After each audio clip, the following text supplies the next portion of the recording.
Yes! There you go. It's interesting, George Bush and Hamas are in agreement on that. Hamas boycotted the Palestinian election in January for that very reason. Yes. Do you see yourself as a writer or as a Christian preacher? How do I see myself? Oh, wow. I'm an organic farmer. I'm a peace activist. What do you grow? Organic vegetables, all kinds of organic vegetables. I'm a Christian. I'm a Muslim. I do writing and speaking. I'm a human being. Yes. You said that your shepherding of the kids had been taken over by the Israeli soldiers. Yeah. Shepherding the kids. How do the kids feel about that? Well, these are children ages 6 to 12. Incredibly brave and courageous. I mean, they are facing threat every day as they go to school. Well, we raised two essential questions that our action asked. And I just read a book, Don't Think of the Elephant. I don't know if any of you know that book. You selling that here? They got it here. And one of the ideas in that book is we need to frame the question right way. And the right wing in this country has been framing the questions for the last, 20 years. The questions that we asked over there this winter were, should children be able to go to school without getting beat up by adults? You know, that was the question we raised. And the other question we raised was, should shepherds be allowed to graze their sheep on their own land? So that's how we framed the issue, and we kept raising that. And with getting particularly media attention in Israel, the response has been tremendous. I should also say that there in the South Hebron Hills, at least twice a week, I saw Israeli peace activists there in the villages with the Palestinians. And that was really important. And when we had a crisis, February 16th was another day two of our team members got beaten up, one of them severely by settlers. Within a couple hours after those beatings, Israeli activists were there with us. They went to the media, they went to the Israeli Knesset, they went to the military and did tremendous work and support for us. So it wasn't just what we were doing there. I have to give... Group of Israelis? What? Specific organization? Mainly Tayush has been working in the South Hebron Hills. We had people from other Israeli peace groups come also, but Tayush has been the group that's been putting the major effort into the South Hebron Hills. Yes, Don. I actually have two questions. One, is there peace groups in Afghanistan? Christian Peacemaker? No, we sent 2 people to Afghanistan and checked it out, and we basically decided we were going to send a team there, but we couldn't get people to go. The first thing is, if you're going to go to Afghanistan, you have to speak Farsi. And we don't have people to speak Farsi. There wasn't a commitment of people to do it. I said, I don't want to learn Farsi. I'm concentrating on learning Arabic. And I don't want to... And so we don't have a team in Afghanistan. Stable there anyway, so we don't need to worry about that, right? My next question would be, how can we help here in the States to support your work? And also maybe if you know anything about that Caterpillar strike that's coming up, and a little bit about Caterpillar. Yeah, Caterpillar not only builds bulldozers to demolish houses, they especially construct them for that purpose. And so there's been a lot of work against Caterpillar. How can you help? You mean they work with the Israelis to Yes. make exactly what they Yes. need? The Caterpillar that squished Rachel Corrie was specially designed by Caterpillar for demolishing houses. Yes. Okay, what can you do? Well, the most important thing you can do is pray. That's the most important thing you can do. There are literally thousands of people praying for Peggy right now around the world.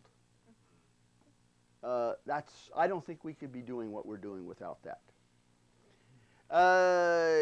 You can get involved in CPT. You can get on their listserv. They have a website.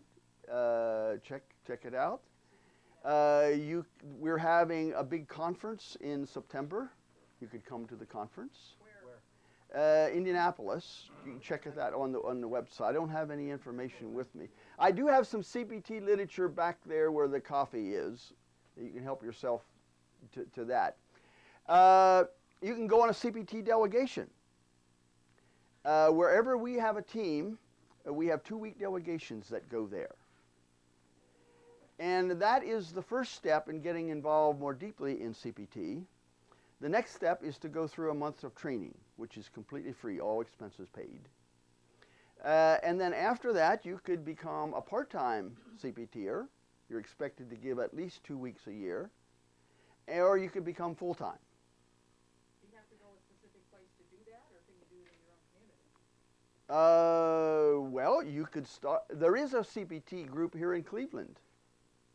Wow, I should have some information about that. A group of people here in Cleveland went through training together, and they're a group here. You can check that out. You can find that information on the website. Now, another thing you could do is do what Don did. Get CPTers to come and speak and set up speaking schedule for us. Peggy and I are going to Pennsylvania for a number of days in April. There's a woman there who's just setting up all kinds of stuff in the area. Where? That's in Bucks County, Pennsylvania. But people have been doing that a lot of different. Well, that's some answers to your question. Yes. What's your website?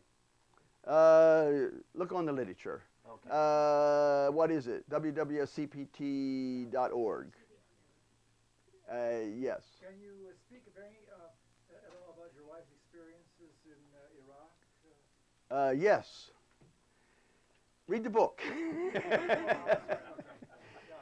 She was there 5 months before the war started, was there during the bombing, and then went back, She's been in Iraq 11 months since then. And she's doing detainee work. No, that has become less important. They're still doing work with detainees, but doing a lot of other things now. A really exciting thing is there was a human rights group in Kerbala that said, we want to be a Muslim peacemaker team. And so our team this winter has spent a major amount of time giving them the same kind of training you get in CPT.